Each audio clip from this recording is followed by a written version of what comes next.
All right, so afternoon, everyone. And if you're listening to the recording, good morning, good afternoon, good evening. Thank you for tuning in to today's webinar, which is in some ways very different to the sort of content that we usually deliver. Obviously, often we're talking about gut health from well, more of a microbiome perspective, more from a dietary perspective. Maybe we touch on things like exercise and stress management, but today we're talking about breath work. And as we'll see, breath work is quite a generalized term, really. There are many different schools of breath work. There are different thoughts, opinions, and beliefs around breath work. And I'm going to be sort of summarizing some of that for us today. So I'm very aware that some of you may not know who I am. So my name is Alex. I'm one of the co-founders of Health Path. And I started out almost, where are we now? Sort of 17 years ago, I started as a personal trainer and sports massage therapist. I was a keen athlete at school. But those of you that do know me know that from a very, very early age, I struggled with sort of eczema, psoriasis, and digestive issues that essentially got diagnosed when I was 18 as irritable bowel syndrome. Bearing in mind, at that point in time, no one knew about a SIBO breath test. Microbiome testing was not what it is now, obviously. And there just wasn't really the resources that we have available. And in some ways, I think that can be a good thing. Because often we end up in overwhelm with the amount of contradictory information that is out there around these things. So I have a background of digestive issues. I got diagnosed with SIBO when I was about 24 and spent the rest of my 20s really trying to understand SIBO a lot better. And obviously being a nutritional therapist and functional medicine practitioner, I was able to filter that into my own clinical practice as well. In regards to today, I'm really presenting from quite a different perspective in many ways. I'm also an oxygen advantage practitioner, which we'll be touching on. This is a training program created by Patrick McKeown. He has a fantastic book that I will be referencing, and I have a final slide to give you an idea of where you can get that book from and what it looks like. And I'm also a transformational breath facilitator intern. And as a result, I come at breathwork, I think, from polar opposites in many ways. What we are taught via a school like the Oxygen Advantage is very different to what we are taught in transformational breath. And that's okay, because they are, in my opinion, used for very different things, which I will expand on. So the objectives are very simple. We want to summarize some of the health benefits associated with optimal breathing and kind of define what optimal breathing is for everyone. And we want to explore how optimal breathing can positively influence gut function. There is a very intimate connection between the way you're breathing and your digestive function, your immune system, your stress system, if we think about things like cortisol and adrenaline, and the list goes on ultimately. So Patrick McKeown, quite recently, it may have been the end of last year, around that time, published his most recent book called The Breathing Cure. I have it next to me because I wanted to warn you that it is a very thick book if you go and buy it. But if you're interested in the breath, it's a fascinating book, and it's a book that you can sort of dip in and out of in regards to chapters that are relevant for you or areas that you are interested in. And you can see some of the conditions that breath work can have a positive impact on. So breath work can be an absolutely key tool for those suffering with asthma and ultimately other respiratory conditions. We have published research talking about breath work from a COVID perspective. How you breathe will impact your dental health. It will impact your blood sugar regulation. There's research associating it with having a positive impact in epilepsy, blood pressure, insomnia or sleep apnea, chronic pain conditions such as fibromyalgia, but also other syndromes such as chronic fatigue syndrome. So there is a very broad and long list of conditions where we want to be thinking about, should I go and see a breathwork practitioner as part of my overall sort of healing journey?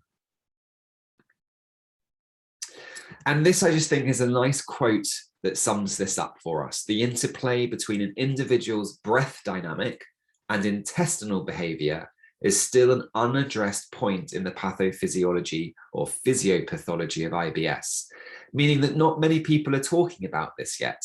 But it's such an intimate connection that we really wanted to basically put on this webinar and start to share some of this information. So for me, the thing that really got me to the point of asking the team to help organize this webinar was this case study that got published a few years ago. And in a nutshell, the case study sort of shows or shares a story of a 20-year-old female who had constant abdominal pain.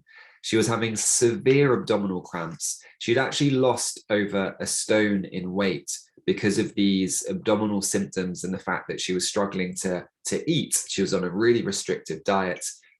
And this might sound familiar to some of you. I think a really important thing for us to appreciate is this wasn't sort of mild IBS. She had been hospitalized and was told really that she would need medications such as morphine to reduce the pain. She didn't really want to go down that route. And to cut a long story short, she found information around diaphragmatic breathing. And she started this in her hospital bed, thinking that she really wanted to kind of give this a proper go. And she found that at the beginning of this process, she really struggled to take a deep diaphragmatic breath because there was just discomfort in her stomach. She felt restricted in the abdominal area, which is quite common if we've had dysfunctional breathing over a long period of time, which is common if we have IBS type issues because we start to protect the stomach. You know, even posturally, sometimes we will be a little bit more kyphotic or essentially hunched over, and we're protecting this abdominal area. I can think back to times when I had really bad abdominal pain myself, and the idea of stretching the stomach out, so taking the shoulders back and maybe rotating the pelvis into what we call an anterior tilt, basically opening up the tummy, was really sore and it led to pain. So you can see how sometimes when we have chronic pain as a symptom, we actually adapt even posturally, which then restricts our breathing. We start breathing a lot more through our chest. Our shoulders might be coming up and down if I exaggerate it a little bit. And we're not breathing through the primary breathing muscle, which is the diaphragm, a dome-shaped muscle that sits underneath our lungs, kind of at the bottom of our rib cage. Now, going back to this case study, 2 years later, she no longer had IBS and she had actually regained 20 pounds. She was symptom-free. She didn't need any surgery. She didn't need any medications. Now, this may be somewhat of a unique case and example, but I use it to show us the power of some of these foundational tools that we're not taught about and aren't necessarily easy to find when we're doing our research at this point in time either. So this case study really inspired me, and this is why essentially we're here today. So just to list some of the effects of diaphragmatic breathing, you can see on the right-hand side, this comes from a narrative review that got published in 2020 in the journal Medicines. And it was just a review of diaphragmatic breathing and health. And we have good evidence showing us that if we're breathing through our diaphragm, we can actually improve exercise capacity. We can improve respiratory function, so breathing function. And not only in sort of the general public, but even those with quite acute respiratory conditions such as COPD. Breathing through the diaphragm reduces stress levels. there's a research paper that came out, I think in 2013, and there were 2 parts to the study. The first part monitored people's breathing when they were in certain emotional states, if they were feeling anger or jealousy or joy, for example. And then what they did is they got a group of people to come into the lab and they instructed them to breathe in a certain way.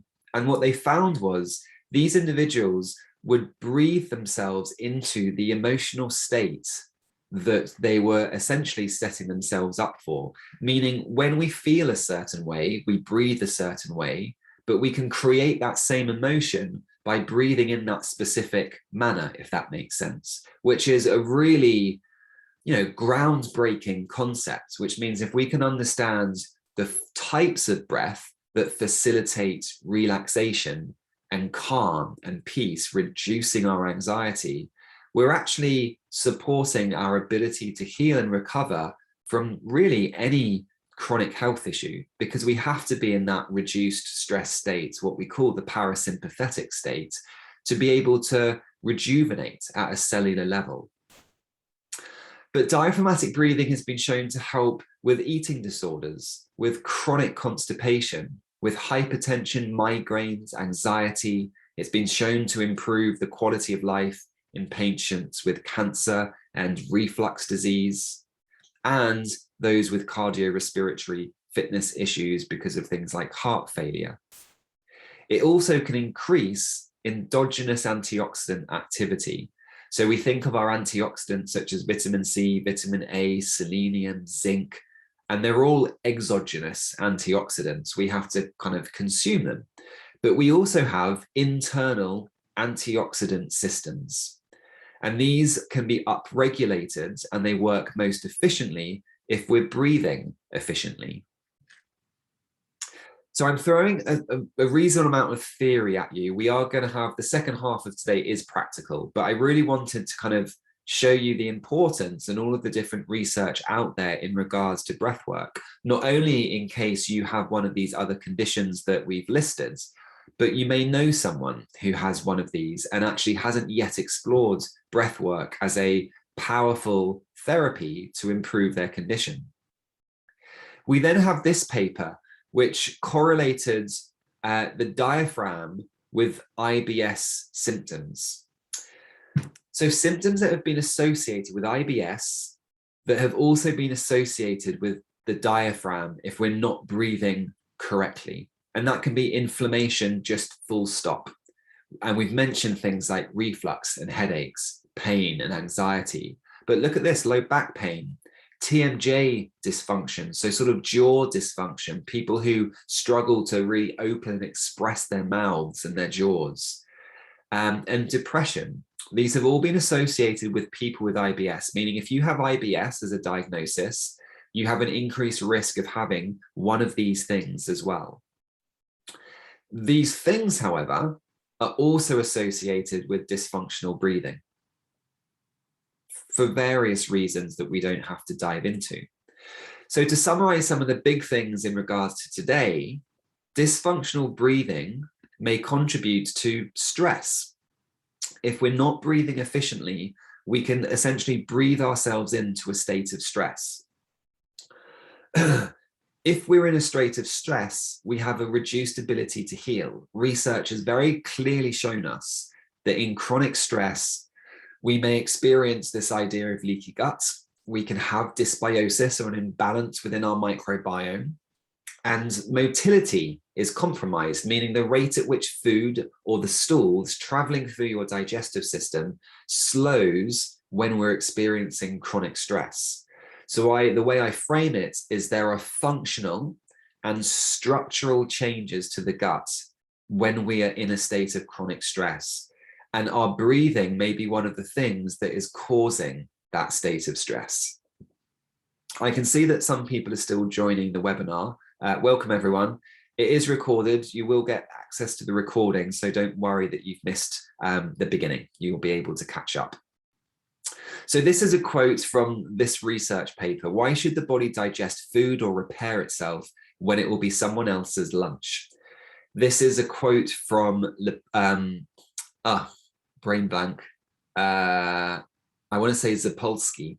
There's a book by, I think it's Zapolsky. I might have got that wrong, but the book is called Why Don't Zebras Get Ulcers? And it's all about how animals have a much more innate, natural way to deal with trauma. The example that's often given is if you're watching a nature documentary, the gazelle gets away from the tiger or the lion, and afterwards they all shake sort of spontaneously.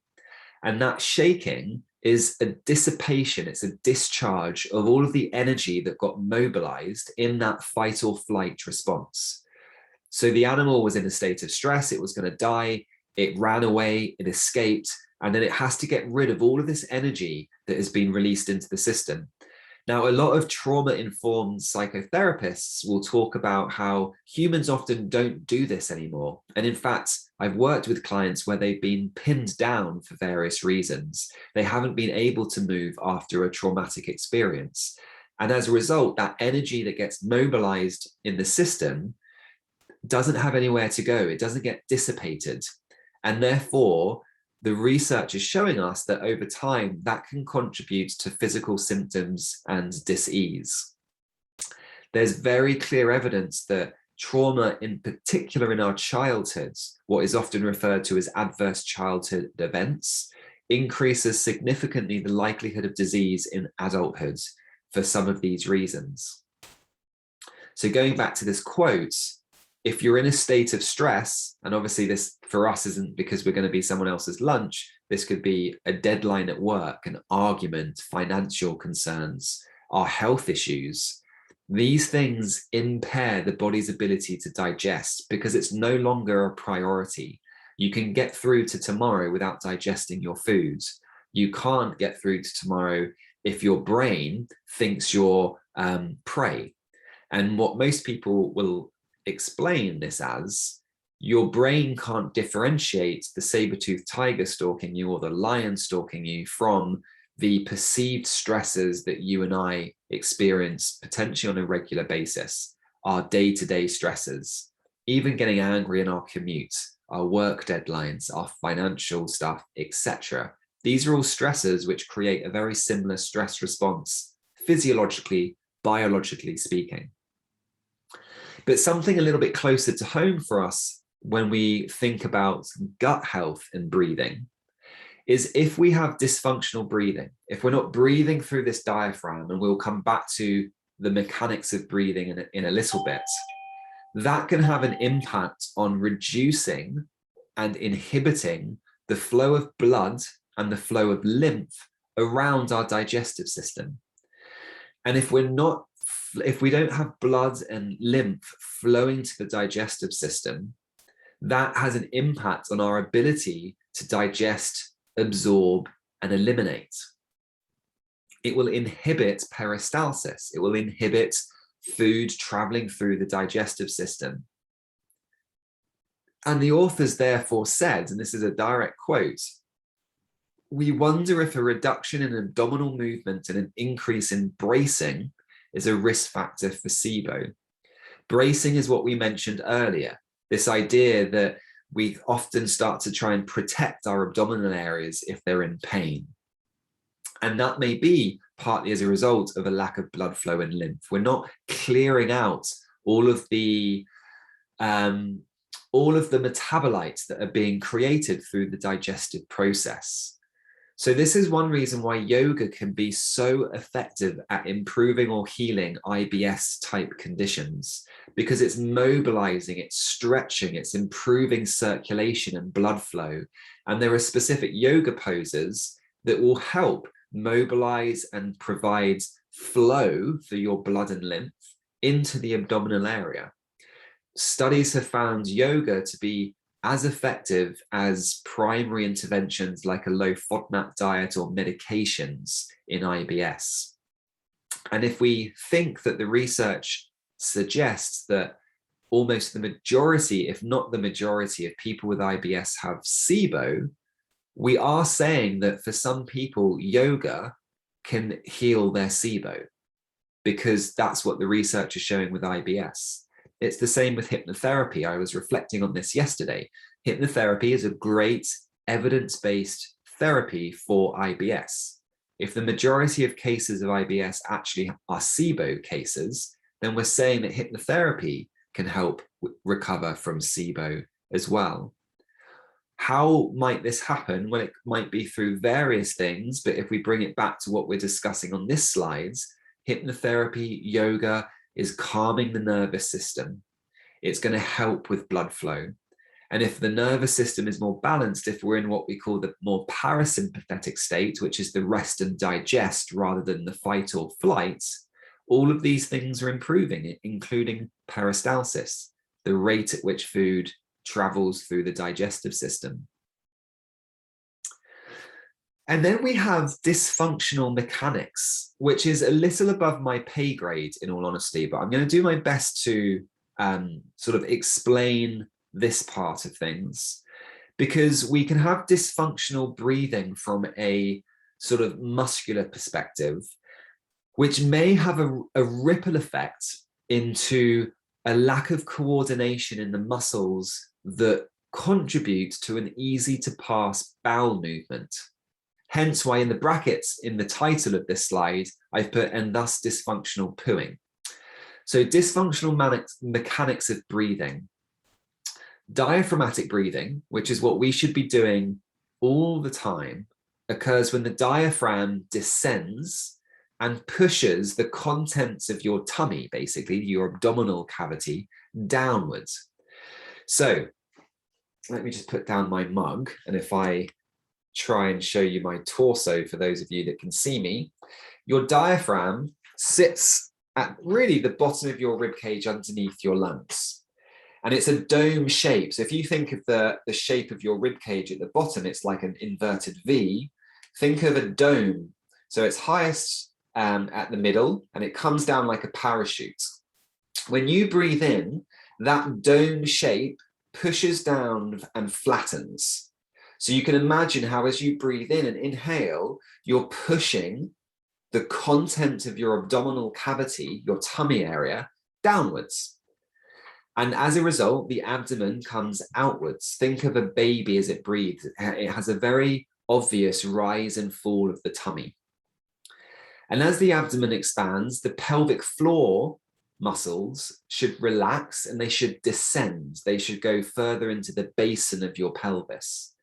And then with the exhalation, the opposite happens. The pelvic floor muscles tighten slightly and lift. Certain abdominal muscles contract, and that abdominal content comes back upwards as the diaphragm relaxes and goes back into its dome shape. So the diaphragm is a pump. It is literally moving your torso. Think of the pancreas, the liver, the gallbladder, the small and large intestine. It's all being almost massaged by the diaphragm as you breathe in and breathe out. If we are chronically stressed, for example, we often don't breathe through the diaphragm very well. We become a chest breather, a shallow breather. The survey studies have suggested that, again, the majority of the population do this. Most of us are not diaphragmatically breathing because we're all so busy, we're all in our heads, we're all very stressed. And as a result, we've kind of lost the natural breathing mechanics that we should have. And then there's this quote: the interest in the role of the diaphragm muscle in the context of functional intestinal disorders, IBS, for example, is justified by its autonomic dependent function, and because it is the only muscle whose movement affects the small and large intestine. The point around its autonomic dependent function is referring to the fact that the diaphragm is dependent on your autonomic nervous system. Your autonomic nervous system is broken into primary two systems: sympathetic, parasympathetic. Your sympathetic is your fight or flight stress system. Your parasympathetic is your rest and digest relax system. And it's very simplistic, but it gives us an understanding, which is we need to be in the parasympathetic rest and digest relax system to properly digest our foods, to be breathing diaphragmatically, but also consciously breathing using the diaphragm will also help balance out this sort of seesaw nervous system example. So by spending even 5 minutes doing some of the exercises that we're about to go through, you're helping balance the autonomic nervous system, you're calming it down, and you're facilitating healing at a cellular level. Because many of you will know that, you know, our cells are constantly regenerating. And I always kind of say and use two examples. The cells that line your digestive system are replenishing themselves every 3 to 5 days. So in a maximum of 5 days, you kind of have a new gut lining. It's rapidly regenerating. Your eyes, to the best of my knowledge, it takes 10 years. So in 10 years, you will have a brand new set of eyes. And there are some people out there who like to think that as a result of that, if you're doing everything you need to do to support your health and heal, this is why we can get improvements in conditions, because our body, given the right ingredients, so to speak, is constantly regenerating itself. Now, when we think about dysfunctional breathing mechanics, I put in the brackets and thus contributing to dysfunctional pooing, because this relates to a condition called dyssynergia. It affects up to 1/2 of patients with chronic constipation. Chronic constipation is someone who's going to have a poo, you know, really 1 or 2, maximum 3 times a week. This acquired behavioral problem is due to the inability to coordinate the abdominal and pelvic floor muscles, but also actually the diaphragm as well. Recently, the best studies that we have, the best evidence, show that biofeedback therapy is more effective at helping people recover from this idea of dyssynergia, this lack of coordination of the muscles. This is something that I suspect I have had in the past. It took me probably years to actually realize this. That shows you my level of self-awareness when I was in my 20s. But I found that I could go for a bowel movement and I would have this kind of, what's the best way to put it? This kind of involuntary contraction of the anal sphincter. So even though I was trying to have a bowel movement, I got to a point where actually I was aware that there was this contraction happening, which was basically contributing to sort of my constipation type symptoms. Biofeedback therapy, I describe as it's similar, and you'll be seeing someone that is sort of like a physiotherapist. There's a degree of manual physical therapy that can be done.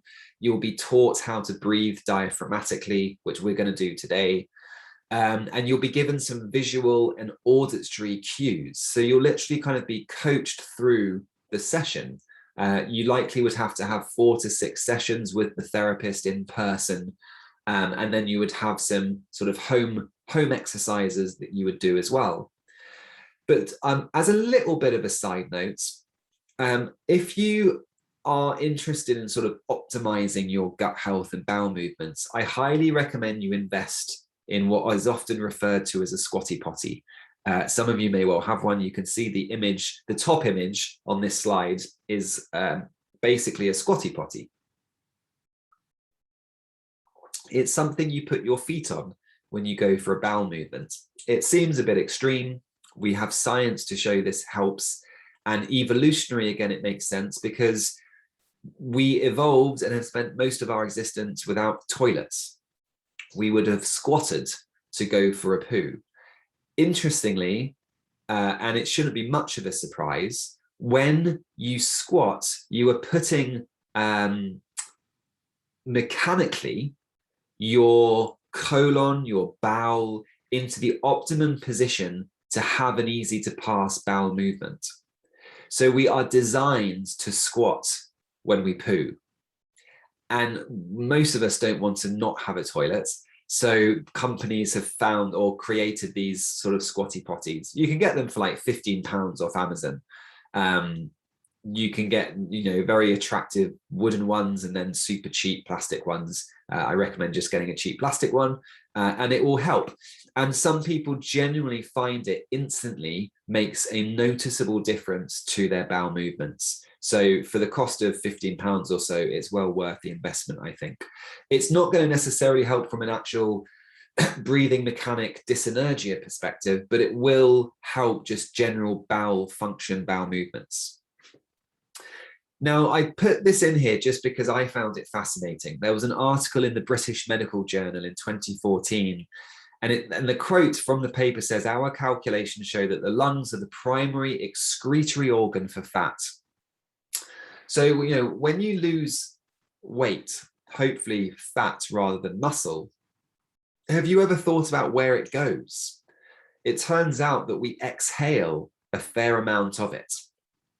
And Patrick McKeown, who I highly recommend, reading and listening to some of his work. Was the author of the book that I showed you earlier. He's done lots of podcasts. You'll find him on iTunes and on YouTube and things like this. He's worked with people over the years who have done everything possible for weight loss. They've done all the diets, they've done all the exercise. He's coached them purely on breathing, and it was the thing that actually led to them experiencing weight loss. So our breathing impacts our weight. We've already seen how breathing impacts our ability to regulate our blood sugar, for example. So that maybe that's one of the mechanisms here. So with all that in mind, I assume that some of you were expecting some practical here, and I do want to give you some exercises that you can take away and basically do immediately. So in a second, we're going to go into what we call the BOLT score. But before I do that, I want to touch on Patrick's key principles of healthy breathing, which are LSD, which stands for light, slow, and deep. So Patrick discusses how our breathing should be so light that we can't see, feel our breathing. So sometimes you could be sitting next to someone and you might even be able to hear them breathe, or you might be able to see the body rise and fall because they're taking quite big breaths. We don't want that. He says we want to be breathing through the nose all the time. You don't want to be a mouth breather. Mouth breathing has been associated with dental cavities. Mouth breathing in children impacts the development of the jaw and the skull, and the list goes on. So we want to be breathing for the nose 24/7. And actually Patrick recommends that for those where it's appropriate, and that's for most people who are older than, I think, 5, but don't quote me on that last part. He recommends people tape their mouths at night. And this is something that I do because I have been a mouth breather most of my life. For various reasons, I broke my nose, I've struggled with sinusitis and things like this. And it is a complete and utter game changer. Some people feel a bit claustrophobic to begin with. So you might want to tape your mouth when you're watching TV and just tape it for 10 minutes, for example. So you get used to the feeling. It can also lead to feeling a little bit oxygen deprived if you're not used to breathing through the nose. So when I started, I would kind of wake up at maybe sort of 2 o'clock, and I would really feel the need to take the tape off and to take some deep breaths through my mouth because it just felt more normal ultimately. Now I can go through the entire night with the tape on. I've adapted at a biochemical level. The lightness, he says, should be so light when you breathe through your nose that your nostril hairs shouldn't move. The ancient yogis and spiritual teachers were likely, according to him, be able to breathe at a rate of 1 breath, I think, per minute. The average person in the UK breathes something like 17 times a minute now. The research indicates that we should probably be breathing at 5 or 6 breaths per minute. So that's a 5 or 6 second inhale and a 5 or 6 second exhale. and that should always be through the nose. It's a very powerful exercise if you've had dysfunctional breathing. It's one of the exercises that I've given you in today's slides that we'll go through in a second. Slow, we've just covered. Really, we want to be breathing at a 5 or 6 seconds inhale, exhale ratio. So we're breathing 5 or 6 times a minute. And then it should be deep. We shouldn't see a rise in the chest. We should see a rise and a fall in our tummy. So it's light, so light that our hair nostrils don't move and we can't see or hear the breath. It's slow, a 5 or 6 second inhale, exhale, and it's deep. It's going deep into our torso and towards our belly button, not shallow. It's not in the chest, in our shoulders. So now that we know that that's really the foundation of good breathing, we can think about the Bolt score. I don't recommend you do this now. You can, if you give it a Google, oh, hang on, let me just check something. Yes, you've got the URL here. So you can go to the oxygenadvantage.com website and you can read the blog post on this. So you don't have to do it now. The idea though is BOLT stands for Body Oxygen Level Test, and it's a useful, accurate tool for determining your relative breathing volume. In short, the lower the BOLT score, the greater the breathing volume, and the greater your breathing volume, the more breathlessness you experience during exercise, and admittedly, just day to day when you're walking, going up the stairs and things like this. Your BOLT score should, if you're generally healthy, you don't have things like asthma, for example, should be 40. When I've done this with clients, most of them get to about 15, maybe 18 seconds. I think when I first did it, I was the same. It really shocked me how bad I was during this test. The test is very simple. And again, I don't recommend you do this now because you'll probably get lost and you won't absorb the information. It's really simple to do. You can very easily find how to do it on Google, as I've just mentioned, or take a screenshot on your laptop or computer right now, and you can refer back to this slide immediately after this webinar. So for now, I really encourage you just to kind of listen. But I'm going to very quickly go through what you do, which is breathing through the nose normally. So however you normally breathe, don't try and change your breath. Don't make it 5 or 6 second inhale, exhale. Just almost try and forget about your breathing. And then after a usual exhale, so you're not blowing all of your air out, you're just having a natural, you would hold your nose and you would literally just time the number of seconds until you feel the first definite desire to breathe or the first stress of your body urging you to breathe. And I want to stress the word first here. This is not you counting the number of seconds until you feel you absolutely have to breathe again.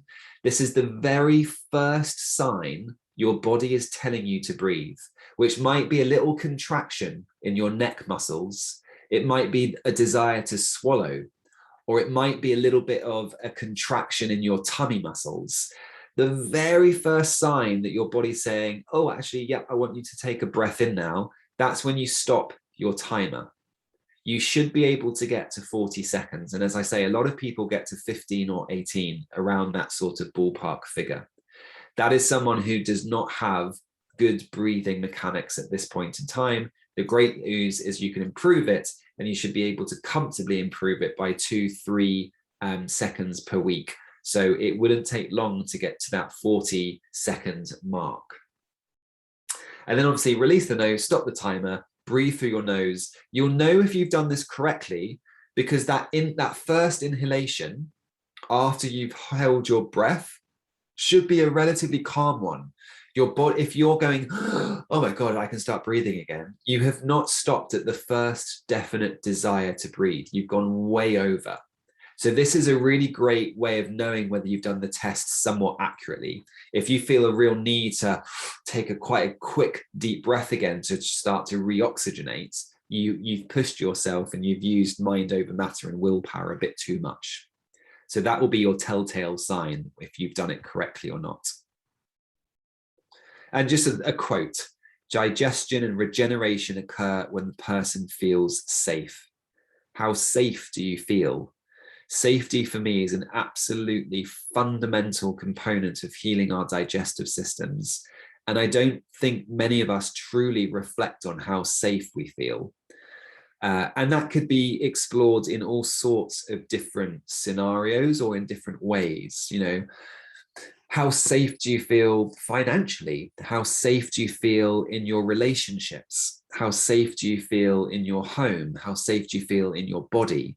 How safe do you feel around food? Or are you quite hypervigilant, thinking that you've got to really control your food intake, which is very understandable. I've been there myself. But these are all signs of someone who does not feel particularly safe, in my opinion. Our ability to feel safe dictates our ability to truly relax and melt into that parasympathetic nervous system. And the breath is a wonderful tool at helping us relearn sometimes to let go, to relax that tension that we've been holding on to, sometimes for years and years. You know, I won't really go there today because it's not part of today's webinar, but my own personal journey of using breathwork and also psychedelics in legal settings has really shown me we can be quite disconnected from what we're truly feeling. And again, that's purely my own experience, and I'm assuming that I'm not the only one in the world that that has sort of had that experience. So learning diaphragmatic breathing. Well, you can do this sitting or lying. So no matter where you are, really, you can sort of practice diaphragmatic breathing. It's very simple. We've already covered it to some degree. You can use a hand or you can use a book if you're lying down. If you're sitting, just look to sit upright. You can place a hand on your kind of belly button area. And from that position, breathe through the nose. Breathing through the nose also actually helps activate a diaphragmatic breath more than mouth breathing does. So you're automatically starting to get that diaphragm to work properly. So breathing through the nose, hand on your belly, focus on drawing that breath deep down so your tummy is just rising up or out. And as you exhale, the tummy is coming back in. Keep the shoulders as relaxed as possible. Keep the jaw as relaxed as possible. This is something you could try now if you want to, as you sit here. Just be mindful that you're breathing through your nose as you listen to me. Have a hand on your belly. Sit grounded in a comfortable position. Ideally, feet flat on the floor, legs uncrossed. And just breathe. Take a 6-second inhale through the nose. 6-second exhale through the nose. Feel the rise and the fall of your hands resting on the belly. And relax into it. Let the exhale relax your mind. Let it relax the body. Relax the jaw, the shoulders. Relax the tummy on the exhale. So many of us with gut issues are constantly tensing that torso. Doing this has been shown to balance the autonomic nervous system. It has anti-inflammatory benefits. It's that simple, yet I do think that so many of us are so busy in our days that we're disconnected from the breath. So whenever you have an opportunity, return to a conscious diaphragmatic breath. And you've got loads of opportunities through the day. You can do this in the car, on the train or bus. You can do it in the shower. You can do it before getting out of bed. You can do it in the office on your desk or on your chair at your desk. You can do it at meal times. You can do it watching TV. While you're watching TV, just become aware of the breath. Oh, I'm breathing through the mouth. Let's just start breathing through the nose. Simple little strategies that honestly do make a big difference. Prone position, which basically means lying on your back, is basically the same. Hand on the belly. You can have a hand on your chest as well in both of these positions if you want to, but that's primarily to ensure that you're not breathing through the chest. So the hand on your tummy should rise and fall. The hand on your chest should stay where it is. Inhale for 5 or 6, exhale for 5 or 6. Relax into every exhale. If you can, practice this for up to 20 minutes a day. It is basically a form of breathing meditation. So a very simple exercise is just that, breathing 6 seconds in, exhaling for 6 seconds as well. That has been shown, and this is the study that I'm referring to, a breathing rate in the study of 5.5 breaths per minute. I'm not quite sure we can manage that. So 5 or 6 breaths a minute ultimately has been shown to increase heart rate variability. Heart rate variability is arguably the most helpful objective marker of your systemic health and resiliency. Various apps and gadgets these days look at your heart rate variability. So some of you will be familiar with what is called the Aura ring, literally a ring that you wear on your finger. It's tracking your body temperature, your heart rate, your movement, your sleep, and your heart rate variability. And your heart rate variability is one of the best measurements that you can monitor. It is the variability in time between each heartbeat. So many people think that the heart should be like a metronome, beating on the second every second for 60 seconds. The exact opposite is true. It should be variable. And I put very simply, it might beat 3 times in a second, then once in a second, not for a second, twice in a second. It should just be variable in the amount of time between each heartbeat. And that is what heart rate variability is about, the variability in time between each heartbeat. It is a great thing to track. So something like an Aura ring, there are various apps that you can get on your phone, things like HRV for training, HRV Elite. If you just put HRV into your app store, you will find the apps that are available. We also have the 4-7-8 breath. Now, I don't know if Dr. Andrew Weil is the creator of this breath, but he's certainly a very well-known advocate of this breath. And it's very simple. A 4-second inhale, a 7-second hold where you are holding your breath after the inhale, and an 8-second exhale where you're making what he says is a whoosh sound, but it's literally just a powerful exhale through pursed lips. So 4-second inhale, hold for 7,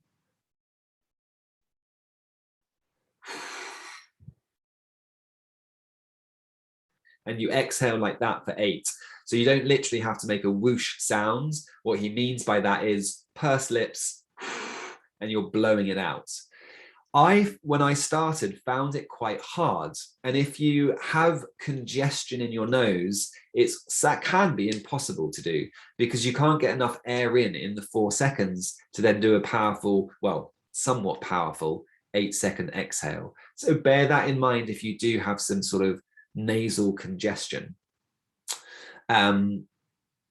He absolutely swears by this. He does it every morning. He doesn't recommend doing more than 4 rounds, 1 round being the inhale, hold, exhale. So do that for 4 times for the first month. And then if you feel that you're tolerating it well, you can go from there. His heart rate is something like 49, and he doesn't do huge amounts of exercise. He's not an Olympian. Some Olympic rowers, for example, have ridiculously low heart rates because of how fit they are. But he advocates and thinks that this breathing technique is one of the most powerful tools in our toolkit. But then we have, as I said at the very beginning, different forms of breath work. So The Oxygen Advantage is a great book. This is one of the books by Patrick. It's what I've kind of been trained in. But a popular book that I guarantee some of you have read is Breath by James Nestor, that I think came out last year. It sort of exploded onto the scene and did incredibly well. That is a fascinating book about the new science of the lost art, i.e. breathing. I really recommend that for anyone interested in just general kind of health and breath work ultimately. Then there's Charlie Morley's book, Wake Up to Sleep, that actually came out, I think, last week or 2 weeks ago. Charlie, I had on the Health Path podcast a couple of weeks ago, the day before his book came out, I think. He shares with us on the podcast some absolutely amazing research around breathing, the role it can play in sleep and in healing PTSD. Charlie is a lucid dream teacher. He teaches people how to lucid dream, for example. But he's been working with war veterans for the last 1 or 2 years, and he's been helping them heal their PTSD using breath work, meditation, yoga, and lucid dreaming. And there is published scientific evidence on the role of lucid dreaming in certainly healing from chronic nightmares, for example. Lucid dreaming is something that really excites me, and is, once you have experienced lucid dreaming, it's hard to look back. Buteyko, some of you will know, Buteyko is quite similar to the oxygen advantage. It's about your mechanics. It's about light, slow, and deep breathing. It has a very good success rate for things like healing asthma. Then you have holotropic breath work. This is very different. Holotropic breath work was designed, created by a psychotherapist in America in the 70s when psychedelics became illegal. He wanted something that was going to create a similar psychedelic sort of experience to help his patients who were dealing with psychiatric conditions or depression, anxiety, etc. Holotropic breathwork is breathing through the mouth, it's breathing quickly, and it's breathing deeply. So it's very different. You're breathing quicker and deeper for 2.5 hours. It's almost a form of hyperventilation, but you can experience very profound spiritual experiences. You can hallucinate, you can go to other worlds. It has been created to replace psychedelics, for those of you that know the history of psychedelics. I see holotropic breathwork being great if you're interested in exploring consciousness, if you're interested in self-development, if you're wanting to do something similar to psychedelics but live in the UK where psychedelics are obviously illegal. Transformational breathwork is what I'm being taught. It's what I teach and sort of do with clients. Transformational breath is generally a 60-minute session. You're breathing through the mouth, but you are breathing diaphragmatically, and you're breathing in a conscious, connected way, meaning the inhale and the exhale, there's no pause between it. So if I were to demonstrate, it's an active inhale and a passive let go exhale. So it's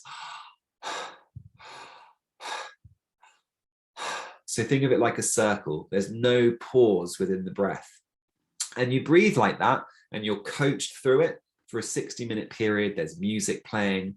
The therapist is palpating certain areas of the body, especially around the abdominal area. It can actually be very healing. People use it to integrate trauma, to deal with PTSD, depression, anxiety. It's a very powerful tool, but is very different to what we've been discussing today. So in summary, things like the oxygen advantage and most of what we've talked about today is how you want to be breathing breath to breath, moment to moment, 24/7. Nose, it wants to be very light so you can't hear or feel it. It should be slow and it should be very deep, and you should be able to see or feel the rise in your stomach, and your chest and shoulders shouldn't be moving at all. You can do that sitting or lying on your back. Think about just trying to do that as often as possible. But if you wanted to explore other areas of health, that's where transformational breath and holotropic breath come into it. So these are 3 fantastic books that I've thoroughly enjoyed reading and actually come back to as well, because they are just that good. So I imagine many of you are kind of very familiar with Health Path. If you're not, then obviously you can check out the website, and we offer 15-minute free consults with our customer services team, which you can book on our website as well. I can see there are some comments, but firstly, thank you for tuning in. Thank you for listening to me and staying with me as I ramble on about the beauty of breath work. I'm going to just reduce my screen. I might actually stop sharing, and I will have a little look at what's happening in the chat and the Q&A. Yes, Joe, it is available. The recording will be made available to you. So Mady, apologies if I pronounced that incorrectly, has asked, when I do it, I keep yawning. Is there a reason? So there are two very different explanations for this. One of them, which I wholeheartedly believe in, is it's an energetic thing. You were basically having energy shifting and moving in you. It's a little bit kind of woo-woo spiritual, but I've had some very strange personal experiences with yawning during breath work. Literally in one transformational breath session where someone was facilitating me and I was breathing, I must have yawned 100 times in that 60-minute session. It was just non-stop.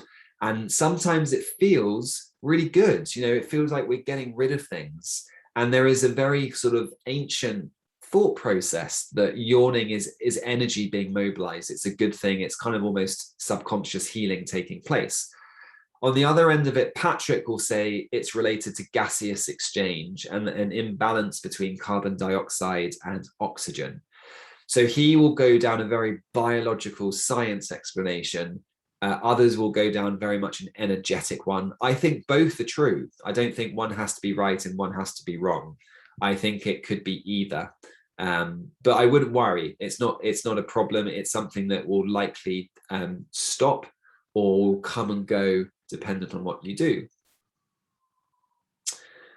So Joe has asked, holotropic breath. Are there any dangers to health with this practice? Given mouth breathing we are told is a no-no, would you want to cause hyperventilation when everything points to being the opposite of that state? Is this just an attempt to replace drugs? Is it a craze or has real research behind it? So it's a good question.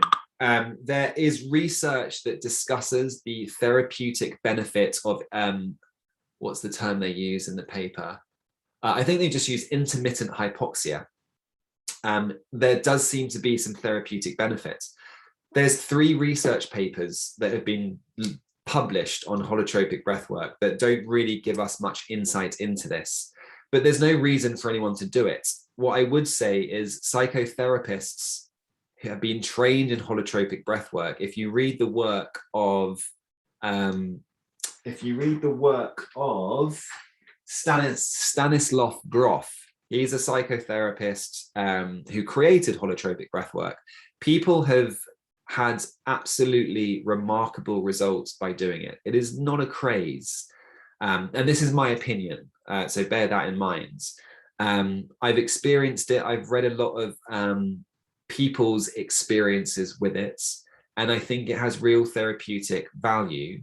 Can it also be a craze? Can people be not addicted, but can people be drawn to these out-of-body type, psychedelic type experiences? Absolutely.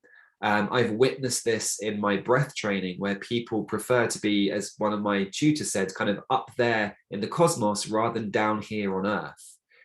And that's often because of trauma or stresses and things like this. If we don't feel safe where we are, we're going to prefer to go out there wherever there is. So again, it's not necessarily a right or a wrong, good, bad, craze or not craze. But there's no reason for people to invest in the research for holotropic breathwork, unfortunately, because there's no real money to be made in it. It's the same problem with so many things when it comes to researching stuff. But for me, I guess the anecdotal evidence is huge. So Jana said that her inhale and exhale takes around 2 to 3 seconds. Will that prolong with practice? Yes, it should do. That's my experience, at least.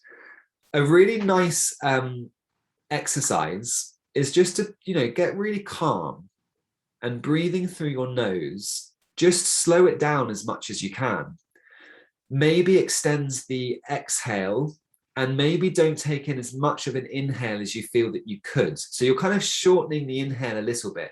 That makes a slight oxygen sort of deficit because our breathing is more influenced by carbon dioxide sensitivity within our receptors than it is oxygen. So every time your brain is telling you to breathe, it's because of what's going on with your carbon dioxide. And if you're breathing too quickly, then we lose sensitivity to carbon dioxide in our receptors. So we have to regain that sensitivity. And that's where breath holds can be actually really helpful. So one thing I was just playing with before this webinar was breathing through the nose, going really slowly, and trying to do, what was I trying to do? I was basically trying to do sort of almost one breath a minute and got nowhere near, but just look to extend it. Slow down the breath. And the great thing about breath work is you're always in control. If you need to stop the exercise or return to a more comfortable way, you can.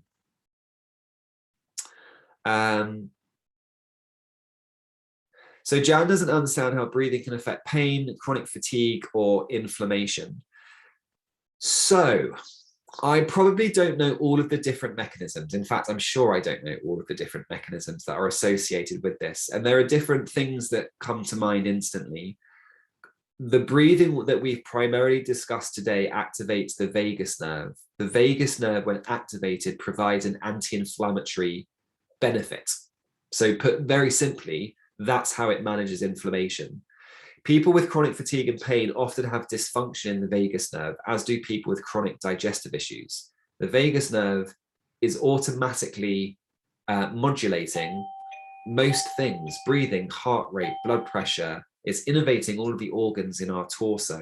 So if we can help get better improvement in the vagus nerve, which we can do through breathing, we are having an impact on inflammation.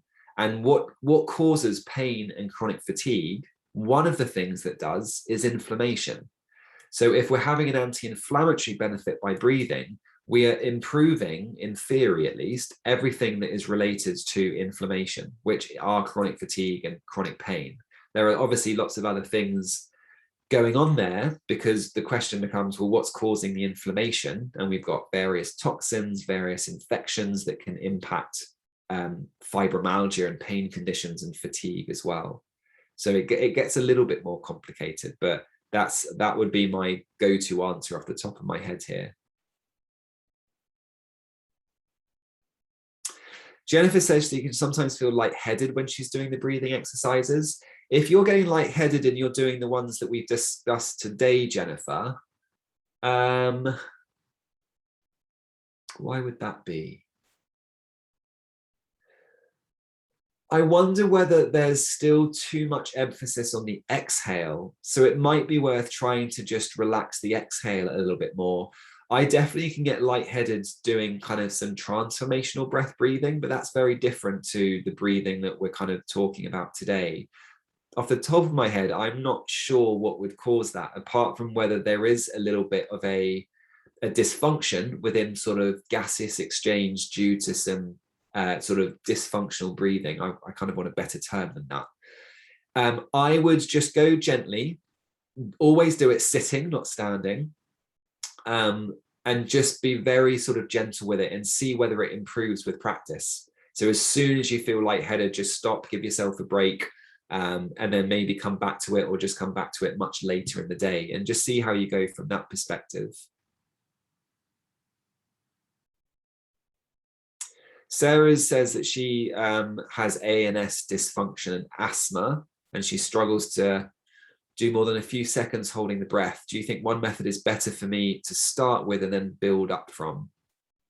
I would encourage you, Sarah, to check out the Buteyko method for starters. That's really good from an asthma perspective. But again, just start with what you can. So if it's only a few seconds and it's only a few seconds, continue to breathe through the nose to slow it down. Try and create just the tiniest bit of what they call air hunger. And you'll know what that is as soon as you feel it. It's the desire to take a bigger breath in. But make sure it's only very light. So it comes back to the Bolt test. You never want to get to a point with most of this where when you do take a breath in, you're, oh my God, and it's taking you a few deep breaths to feel like you've reoxygenated yourself. That's defeating the object. So I would continue practicing with that little bit of air hunger. When you take that breath in, it wants to be pretty much a normal breath. So it's tiny bits of air hunger that you're creating. Louise has asked which book I recommend because she struggles with chronic constipation. I'm not sure any of the books are the best from a constipation perspective, but if you were to go with one, where is it? Here it is. It would be the oxygen advantage one. That's probably the most relevant one. You can also obviously search for kind of biofeedback online, see if there's a practitioner near you who does kind of biofeedback for constipation. Joe has asked, my stomach reacts to stress completely differently to how my mind does. It's like they're on two different radio channels. My mind feels okay, my stomach feels the opposite with pain and bloating. Assume this breath work would be the way that I can get on the right radio panel for my belly. I love the analogy. I can't say for sure, but I would definitely say it's worth a good go, Joe, definitely. I've found when I've had a tiny flare and I've had some real abdominal pain, for me, breath work has been an absolute go-to. And after 5-10 minutes of doing some really deep, gentle diaphragmatic breathing, the pain's completely gone. It really can be good. Audrey says that yawning can be a release of tension. Yeah, absolutely. Nicholas has asked what yoga postures I recommend for gastroparesis. I don't actually know, Nicholas. I know there are yoga poses. Do I still have the book? I don't think I've got it here. There's a book by Dr. Rossi, who on sort of social media is known as the gut doctor. In her book, she gives you the yoga postures that have been used in a study showing that yoga is good for kind of IBS stuff. So you might want to check out her book, but you could probably find them online, to be honest, as well. Would you relate diaphragmatic breathing to exercise as well? Asks Sue. Yes. So, in James's book, he talks about how he tapes his mouth going for long runs to make sure he's breathing through the nose, which is doing everything that we've been discussing. So certainly with endurance exercise, we want to be thinking about it. Joe's asked about breathwork courses. Depends what you want to use it for kind of what we've been discussing, I guess, in the last slide of today's webinar. The oxygen advantage is the one that I've kind of taken most info from today. So if today's resonated, then I would recommend the oxygen advantage. If deep breathing is painful due to IBS, as long as it's not too painful, breathe into the pain. I know that's horrible, but like I just said, that's what I did, and it can really work. But just be gentle with yourself. If it's too much, it's too much. But see how deeply you can breathe into the pain. This idea of sitting with the discomfort, although it's not literally true all the time, I think in that sort of case, for me, it would really help. Nicholas has asked if holotropic breath work is really dangerous. It's not really dangerous. I know that a lot of people seem to think that, but no one has ever died from holotropic breath work, is the tongue-in-cheek comments that people use. There are people who shouldn't do it. Off the top of my head, I'm not trained in holotropic breath work, but I know there will be probably people who shouldn't. And we might need to be careful if we do have trauma in our history. We certainly need to be doing it with a trained, trauma-informed psychotherapist who is going to be able to help us integrate the trauma. It shouldn't be taken lightly, that's for sure.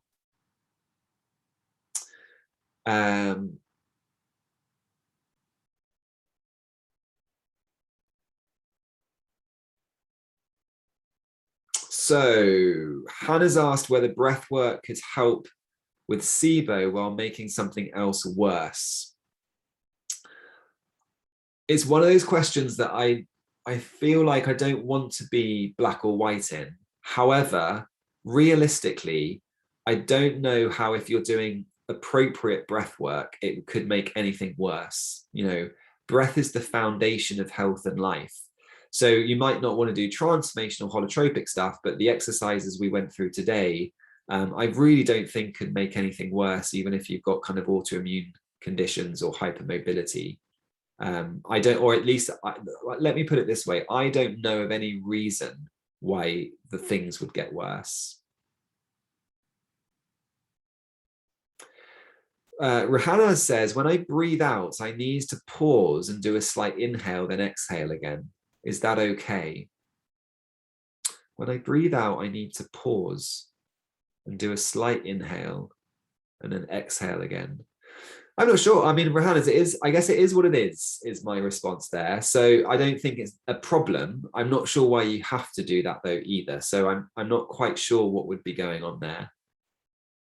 I would keep an eye on it, see if it changes by doing some of these exercises. Oh, and Sylvia's asked, where does Wim Hof breathing fit into this? That's a very good question. So I don't know a huge amount about Wim Hof. In all honesty, I love him. I love listening to him, but I haven't looked properly at his breathing techniques. But it's another form of kind of, I know they do a lot of breath holds. They do a lot of kind of sort of hyperventilation type stuff. I mean, ultimately what's happening with Wim Hof is you're creating a huge stress response via the breath, and then you're going into a really big parasympathetic response, which is why it can feel so great. It's a little bit like holotropic breath work. It's a little bit like transformational breath work. You are almost mounting a bit of a stress response. And remember, stress isn't always bad. And then you go into a huge parasympathetic, feel great kind of situation.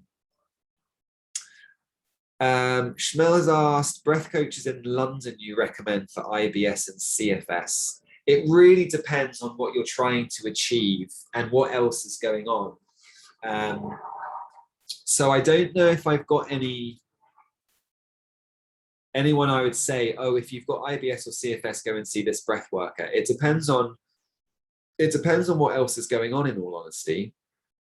To a degree, depending on the context, all of them would be able to help in different ways, because we've already seen that all of these different breathwork practices have slightly different ways of helping people ultimately.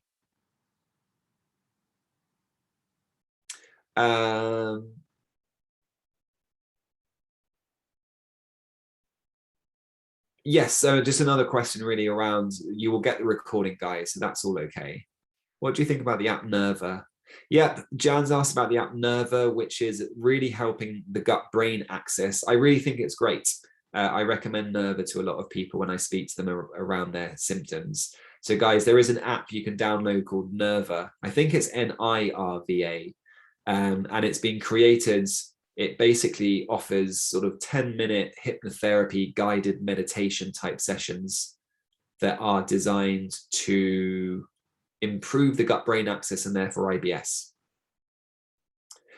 Rohannes has asked if taping the mouth is safe if you have sleep apnea. I should know that, to be honest, off the top of my head. I don't, and I'm therefore not going to say, because I just don't know. And obviously it's a tough condition, but you should be able to find that out quite easily, Rohannes. If you even Google that question and maybe just add Patrick McKeown into the Google search, I'm sure you'll be able to find an answer from him quite easily. But sorry, I can't give you a direct answer. My gut instinct is it is fine, but I don't want to, please don't kind of quote me on that. Yeah, and Hannah says it's an urge to use the mouth instead of the nose, which will overcome with practice. Yes, I would definitely agree with that. Jonathan has asked what type of tape I use. I just got a hypoallergenic sort of physio tape off Amazon. So that worked really well for me.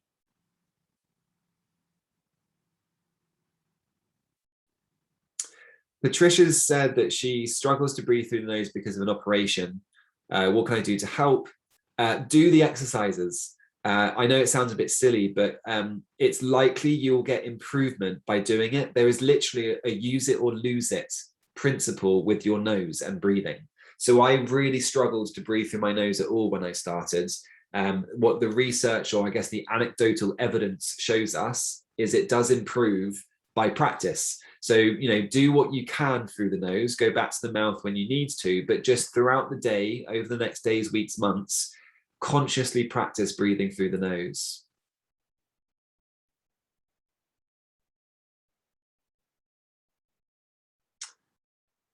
Daniel's asked how can it help with parasites. It probably can't. would be my answer ultimately. Parasites would be something that would be outside the role of breath work. And Catherine's asked that if she can do this while she lies on her back with a castor oil pack. Yeah, perfect. You know, kill two birds with one stone. I'm always an advocate for that. So that will be fine, Catherine, not a problem. All right, guys, I think that is everyone's questions. So I hope it's been helpful and interesting. I'm really interested in hearing from you guys in regards to like topics that you would like us to cover for you. What would you like to learn about? Would you like to see certain people on our podcast?